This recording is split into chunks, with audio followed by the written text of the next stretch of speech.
rise to lend my voice and my support to this appropriation bill, and to say that these budgetary measures are entirely appropriate.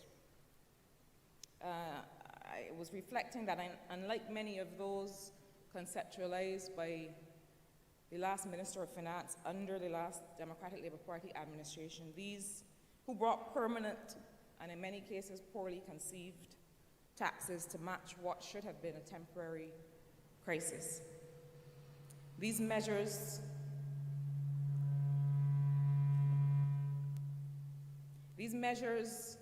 match the severity of now. These measures match the time in which we find ourselves, and these are largely, many of them, time-bound.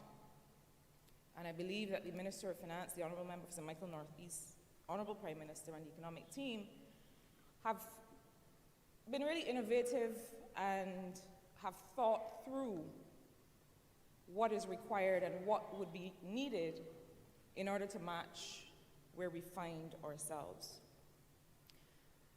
I think in particular with reference to the measures that address incentives for electric vehicles, I would say that perhaps one of the things the government is going to have to prepare for and contend with is the issue of the depletion of assets for vehicles that are powered by fuel, because it would seem to me that most people are going to try hurriedly over the next 24 months to get rid of those vehicles, and we have to figure out our capacity to be able to dispose of them.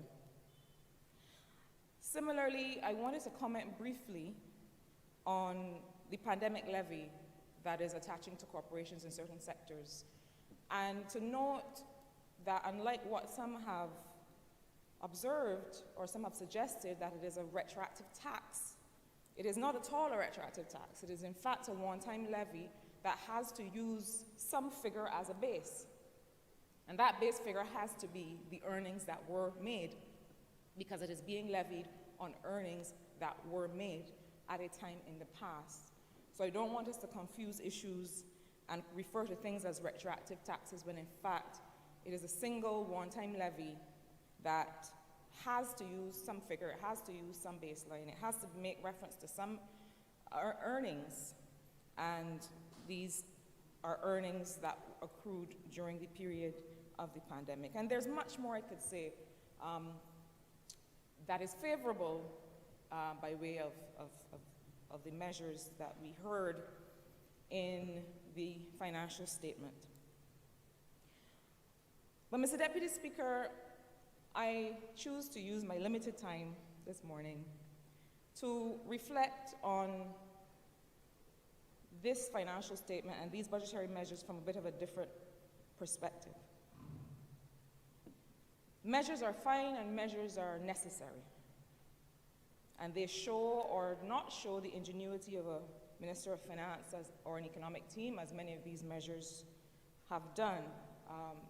They have shown a certain level of ingenuity that I dare say we have not seen in economic teams, or certainly in the Ministry of Finance in the previous decade before 2018.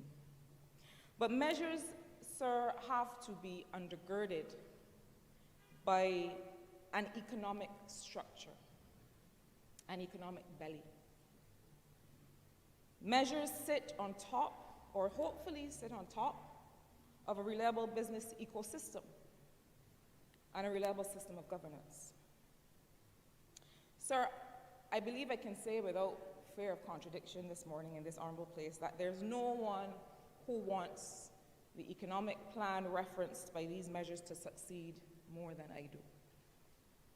There may be people who want them to succeed as much as I do, but certainly not more than I do. But sir, I feel I have to point out that it is time for us to really demonstrate that, as we have said countless times, that we are more than a tax and spend government. We are more than a tax and spend administration. And to the extent that this is supposed to be a growth budget, the Honourable Prime Minister talked about inclusive and equitable growth. I think we also have to talk about job-led growth. To the extent that this is to be a growth budget, I believe that there is a bread and butter growth and enfranchisement agenda that we have that is lagging. When I say bread and butter, I'm talking about some of the fundamental things that we need to address, either in terms of implementation, in terms of legacy issues that we met, that we have to address, and in terms of the enfranchisement agenda that we have mentioned that we have to catch up with. The first of these has to do with simple implementation and the business environment. Now, Mr. Deputy Speaker, the audacity of these measures presumes an implementation capacity in our government that I believe bears some consideration. And I use audacity as a positive word, is a word I like very much. These measures contain serious audacity, and I would expect nothing less from the Honorable Prime Minister and the team.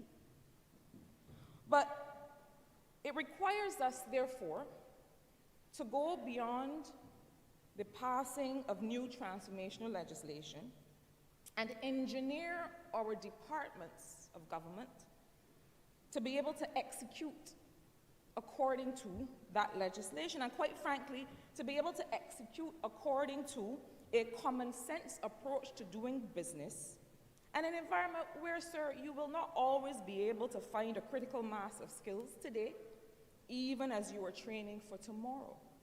And in many cases, in order to fill that capacity gap, it means that we have to understanding that we won't be able to hire staff and hire more skills or even find more skills, to be quite frank, that we want.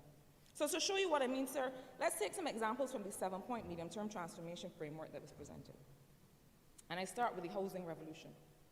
Those lands have to be, a planning and development department then has to issue planning permissions for each of these developments. And I can only hope, member for Christchurch West, I can only hope that there are going to be pre-agreed templates for what will be approved under this housing revolution to the extent possible. And the government will not have each developer or each state agency submit applications and wait for comments from 12 or 14 or 16 agencies before they can proceed. Roads and other infrastructure have to be built. Water has to be piped.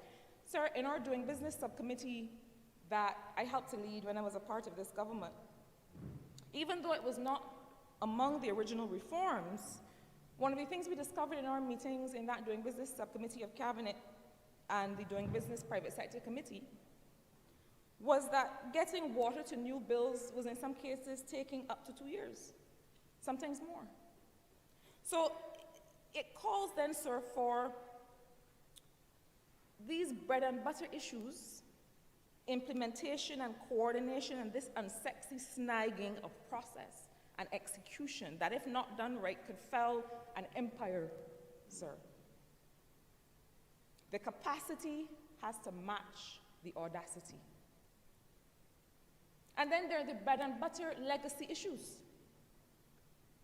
We are building 10,000 homes, we say, but my people in Beals Gap, in Warner's Gap, in Bannister Land, in Delamere Land, in Carrington Village want to know what is the status of the transfer of title on the tenantry lands that they occupy.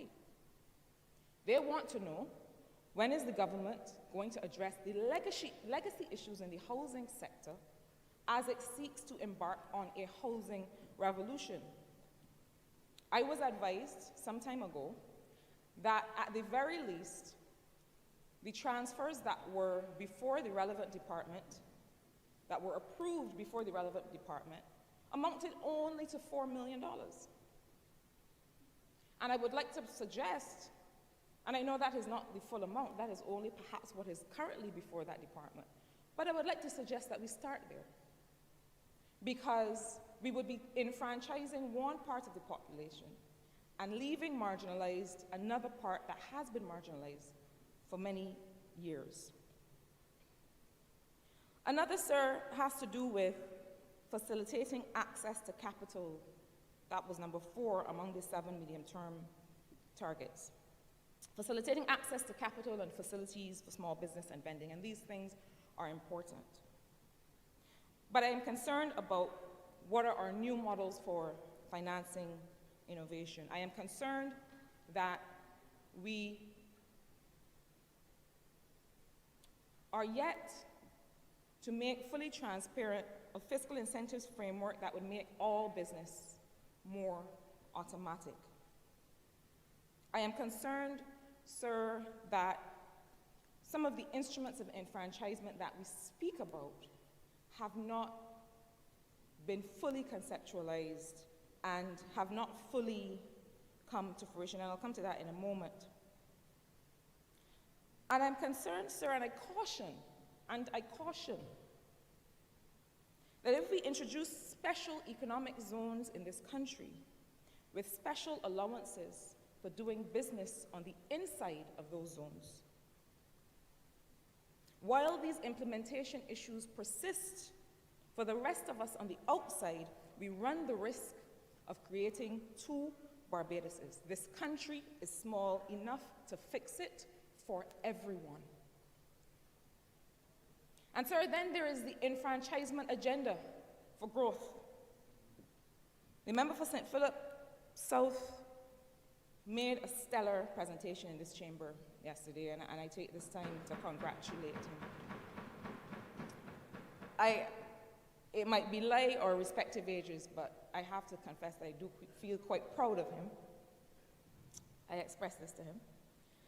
And the only thing I would highlight, and it has been a bugbear of mine keeping me up at night, is that even while the member for St. Peter and I talked all the time over the last 4 years about the issue of food and nutrition security.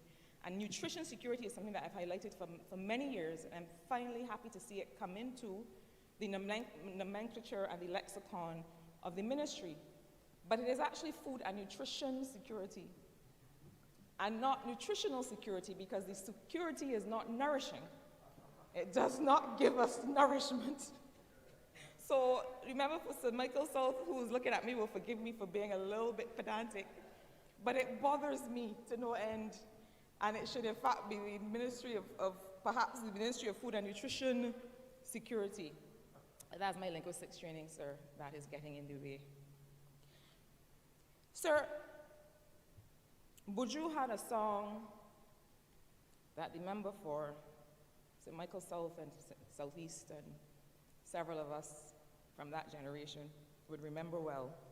I will not call the name of it. The first word starts with S, and the second word is persecution. But I will quote from it, because we've sang these lyrics all the time. And Buju said, if I remember for Michael South, I might sing it, but I don't think that's very parliamentary. Well, the topic in all of them conference hall is to persecute the weed from existence overall. Sir, when it comes to the medicinal cannabis sector, I similarly see this as an enfranchisement agenda that is lagging. And this is not at all, and I made a disclaimer earlier, this is not at all to minimize the tremendous gains that have been made in the agriculture sector, for which I congratulate the minister. This is not at all to do that. But we came to service with this as a flagship sector. And while we are burning fields of marijuana and publishing them and publishing the news with pride, it is a sector that feels impenetrable. The sector feels impenetrable. I do not know, and I cannot advise anyone, what is the clear and accessible process for getting involved somewhere in this sector. We have said that we are going to enfranchise the Rastafari community to the extent that they want to be involved, and I hope it is not just through bulk commodity growing. I hope it is through value added. I hope it is through being in different parts of the value chain, etc. But it does feel like some kind of strange dissonance to be showing fields of marijuana being burnt to the ground as a law enforcement response. I don't want to get in trouble with law enforcement in Barbados. The police and I get along really well.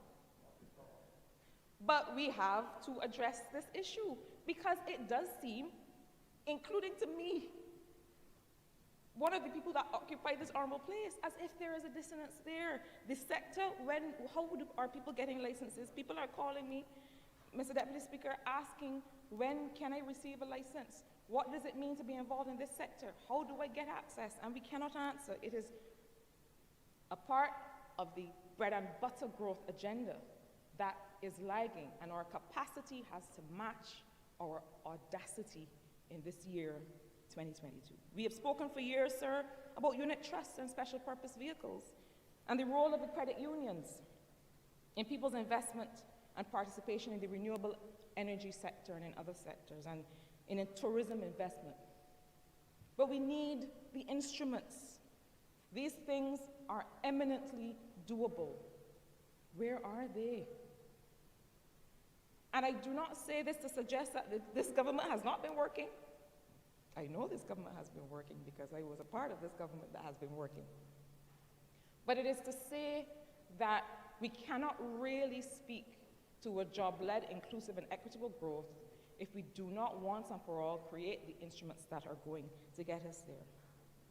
And so I want to say something as well about the health measures. These, sir, I believe, have to be taken carefully.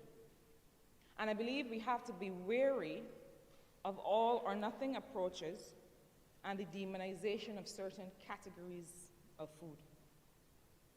A pear, what we call a pear, what the member for St. Michael East and I and the member for St. Michael South and I call a pear, the member for St. James Central might call it an avocado. But that, sir, that avocado is mostly fat. It is healthy, monounsaturated fat. It has fiber, it has magnesium, it has a lot of great things, other things, selenium, other things that highly recommend it. But it is mostly fat. And there was a time when fat, dietary fat, was the devil. And in fact, the current sugar addiction that the world suffers was created in the height of the low-fat revolution, if we recall.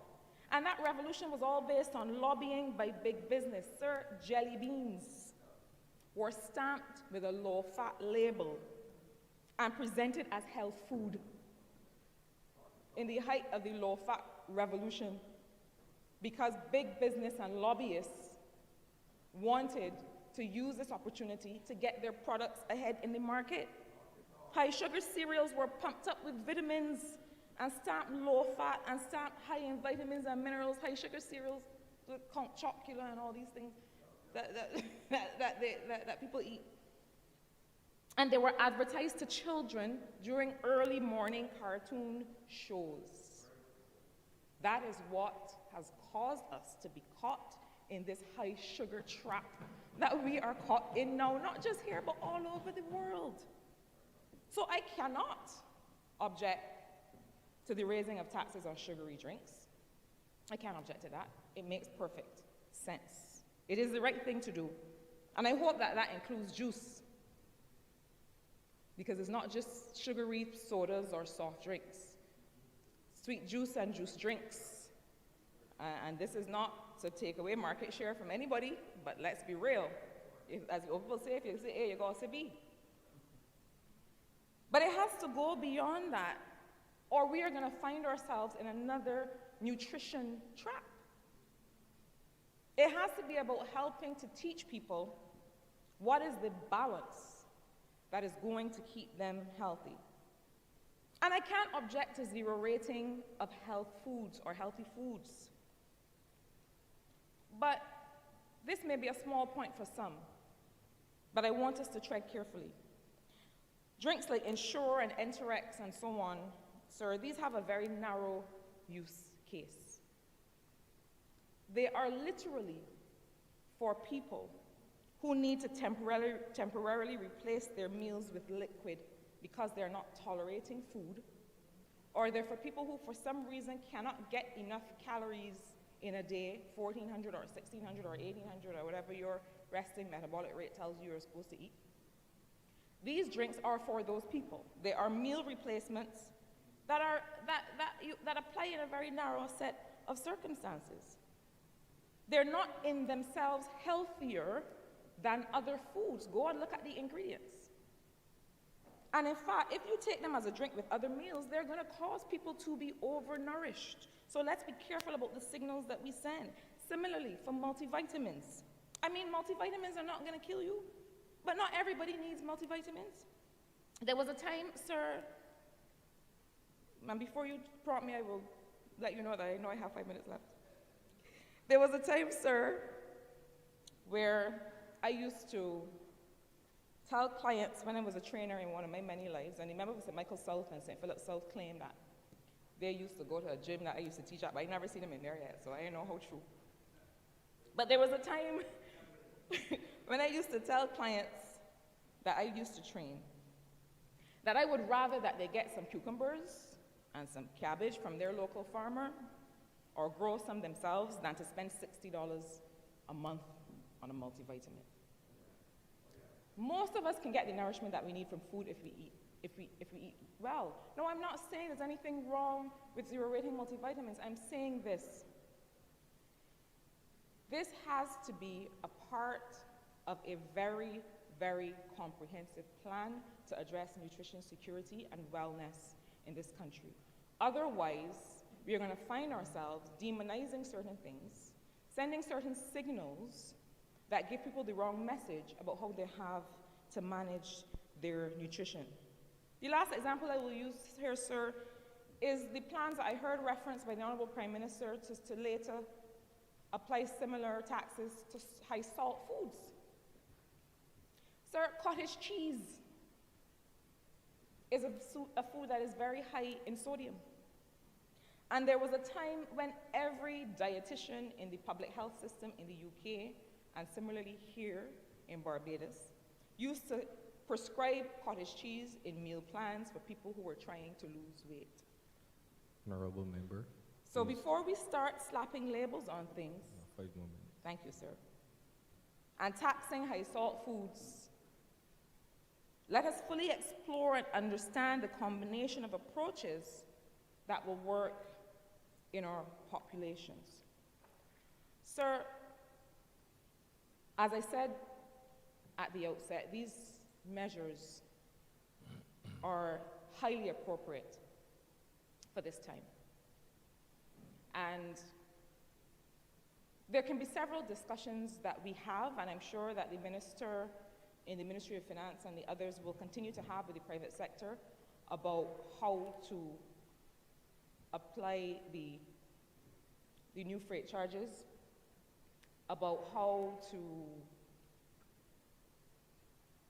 apply and administer other taxes. There are all kinds of thinking, there's all kinds of thinking about how the tax should be applied on mileage on electric vehicles. And as she is wont to do, I am sure that the Minister of Finance will allow all ideas to contend, and then will govern based on the best advice. There are those who say that the threshold for the 1% levy, the income threshold is low. There's some who suggest that it should also be tiered, and so that it should not just apply as a flat rate from 75,000 up, but it should apply at different levels as you go up. But we who have been practitioners know about some of the administrative issues of making a tax too complicated. And so I am not too concerned about these details.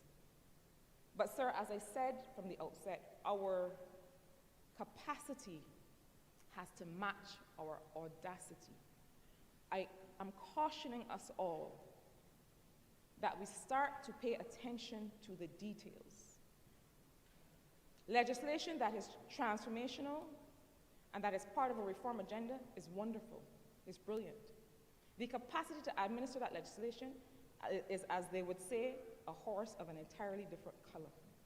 And we need, a few weeks ago, I was quoted as saying something that we say all the time, drunk or sober, mind your business.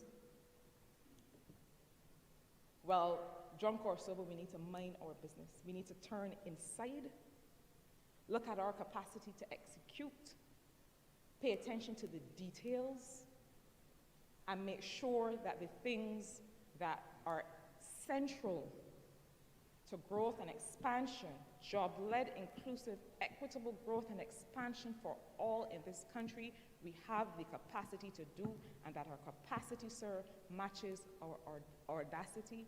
And it is only on that basis that we are really going to take the country forward for a new frontier of growth, development, and transformation. Sir, I commend this bill to this honorable place, and I'm obliged to you.